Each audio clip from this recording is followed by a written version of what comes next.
معزز سامعین کرام، بزرگوں، دوستوں اور میرے دینی ساتھیوں، یہ ربیع الاول کا مہینہ ہے۔ آقا نامدار سرور کونین صلی اللہ علیہ وسلم کی پیدائش کا مہینہ ہے۔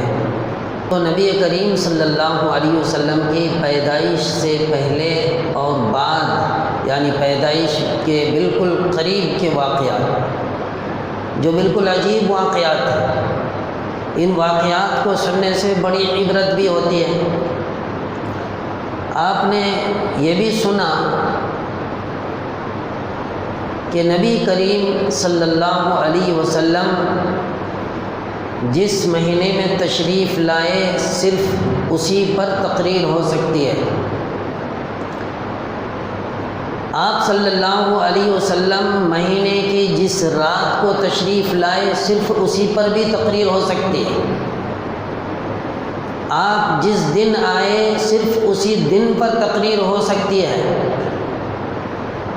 اور آپ علیہ الصلاۃ والسلام جہاں سے جہاں تک گزرے صرف اسی پر تقریر ہو سکتی ہے۔ اسی کو ایک شاعر ہیں حفیظ طائر، انہوں نے اپنے الفاظ میں کہے ہیں۔ اسی طرح ایک شاعر عربی کے گزرے ہیں جنہوں نے تقریباً 40,000 اشعار نبی کی شان میں لکھتے تھک گئے، لیکن نبی کی مدح ختم نہیں ہوئی۔ تو حفیظ طائر کہتے ہیں کہ تھکی ہے فکر رسا مدح باقی ہے، تھکی ہے فکر رسا مدح باقی ہے، قلب ہے آب لاپا مدح باقی ہے، ورق تمام ہوا مدح باقی ہے، تمام عمر لکھا مدح باقی ہے۔ اوراق بھی ختم ہو گئے لیکن آپ کی مدح ختم نہیں ہوئی۔ تمام عمر لکھتے رہے، عمر ختم ہو گئی لیکن آپ کی مدح باقی ہے، اور قیامت تک لکھنے والے لکھتے رہیں گے۔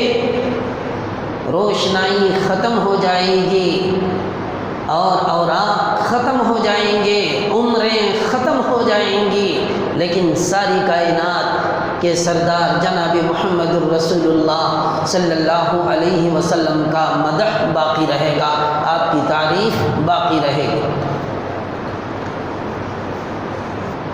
تو آپ حضرات نے یہ بات سماعت فرمائی کہ رسول اللہ صلی اللہ علیہ وسلم کے پیدائش سے 52 یا 55 روز پہلے جو واقعہ اصحاب فیل پیش آیا تھا، آپ علیہ الصلاۃ والسلام 52 یا 55 روز کے بعد پیدا ہوئے۔ واقعہ پہلے پیش آیا اور آپ بعد میں پیدا ہوئے۔ آپ علیہ الصلاۃ والسلام 9 یا دوسری روایت کے مطابق 12 ربیع الاول کو پیدا ہوئے۔ ماں کے پیٹ سے پیدا ہوئے۔ ماں نے حالت حمل ہی میں خواب دیکھا تھا کہ کچھ فرشتے آئے اور آپ کو بشارت دینے لگے کہ تمہارے پیٹ میں جو بچہ ہے اس کا نام احمد ہوگا،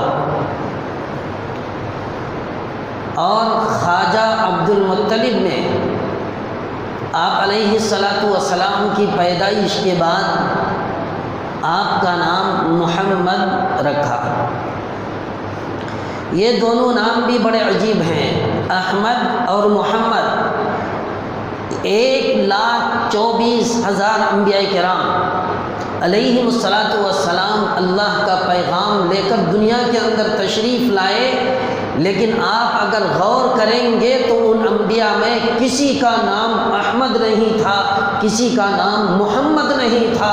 یہ ہمارے نبی کی شان ہے کہ اللہ نے آپ کا نام احمد رکھا، اور خواجہ عبد المطلب جو آپ کے دادا تھے انہوں نے آپ کا نام محمد رکھا۔ چنانچہ قریش نے اور اہل عرب نے جب دیکھا کہ خواجہ عبد المطلب کا نام محمد رکھا ہے انہوں نے، تو تعجب اور حیرانی میں پوچھنے لگے کہ آپ کے خاندان کا جو مروجہ نام ہے، خاندان والوں کا جو نام رکھنے کا رواج تھا، آپ نے اسے چھوڑ کر اپنے پوتے کا نام جو رکھا بالکل الگ تھلگ نام رکھا، ان کا نام محمد رکھا، اس کی وجہ کیا ہے؟ تو خواجہ عبد المطلب نے وجہ بتلائی کہ میں نے میرے پوتے کا نام محمد اس لیے رکھا کہ دنیا بھر کے لوگ محمد صلی اللہ علیہ وسلم کی تعریف اور ستائش کرتے رہے۔ مطلب یہ ہے کہ آسمان کی جتنی مخلوق ہیں وہ سب نبی کی تعریف کریں، اور زمین کے اندر جتنی مخلوق ہیں وہ سب کے سب محمد کی تعریف کریں، اور جس کی تعریف کی جائے وہ محمد ہوا کرتا ہے، محمد کہتے ہی اس کو کہ اس کی تعریف کی جائے۔ تو خلاصہ یہ کہ اللہ نے آسمان پر آپ کا نام احمد رکھا، جیسا کہ قرآن کریم کے اندر اللہ پاک کا ارشاد ہے، وَإِذْ قَالَ عِيسَى ابْنُ مَرْيَمَ يَا بَنِي إِسْرَائِيلَ إِنِّي رَسُولُ اللَّهِ إِلَيْكُمْ مُصَدِّقًا لِمَا بَيْنَ يَدَيَّ مِنَ التَّوْرَاةِ۔ اور جب کہا عیسیٰ بن مریم نے یا بنی اسرائیل، کہ اے بنی اسرائیل، انی رسول اللہ الیکم، میں تمہاری طرف اللہ کا رسول بنا کر بھیجا گیا ہوں۔ کس نے کہا؟ عیسیٰ علیہ السلام۔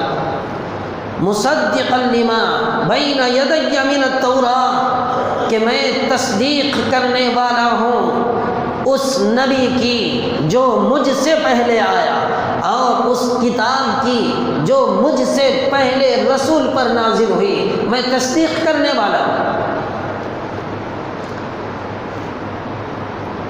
وَمُبَشِّرًا بِرَسُولٍ يَأْتِي مِن بَعْدِ اسْمُهُ أَحْمَدُ، اور دوسری صفت بیان فرمائی کہ میں بشارت دینے والا ہوں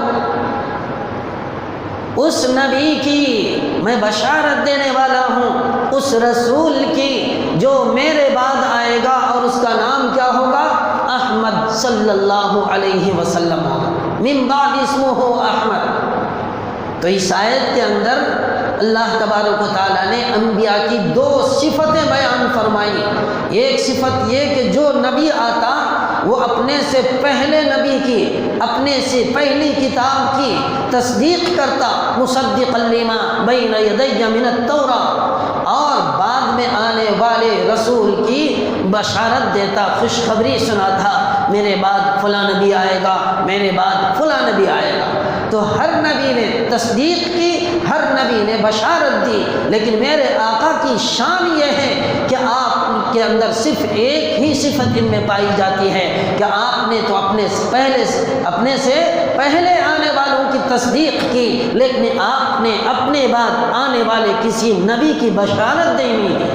یہیں سے بات کھل کر سامنے آ گئی کہ میرے بعد کوئی نبی آنے والا نہیں ہے، میں خاتم ہوں، اور جو اخیر میں آتا ہے اس کا نام احمد ہوتا ہے۔ اخیر میں جو آتا ہے اس کا نام کیا ہوتا ہے؟ احمد ہوتا ہے۔ آدمی جب سوتا ہے تو سونے کی دعا پڑھتا ہے، کیا پڑھتا ہے؟ اللہم بسمک اموت و احیا۔ لیکن جب سو کر اٹھتا ہے، پہلے سوتا ہے اور اخیر میں اٹھتا ہے سو کر، تو کون سی دعا پڑھتا ہے؟ الحمدللہ الذی احیانا بعد ما اماتنا والیہ النشور۔ تو ہم کہنے کا مقصد یہ ہے کہ ہم جو ہے احمد بعد میں، اسی طریقے سے آدمی کھانا کھاتا ہے تو دعا پڑھتا ہے بسم اللہ وعلی برکت اللہ، لیکن جب کھا کر اٹھتا ہے تو آخر میں الحمدللہ الذی اطعمنا وسقانا وجعلنا من المسلمین۔ خلاصہ یہ کہ حمد جو ہوتی ہے وہ بالکل اخیر کے اندر ہوتی ہے۔ آقا نامدار سرور کونین صلی اللہ علیہ وسلم جب آئے تو آپ کا نام احمد اور محمد رکھا گیا، اسی وجہ سے کہ آپ تمام انبیاء کے اخیر میں تشریف لائے اور آپ کے بعد کوئی نبی آنے والا نہیں ہے۔ تو تمام انبیاء نے آپ کی بشارت دی، ان میں خاص طور سے حضرت عیسیٰ علیہ السلام کی جو بشارت ہے بالکل واضح بشارت ہے۔ آپ نے بڑے اہتمام کے ساتھ نبی کے آنے کی خوشخبری سنائی۔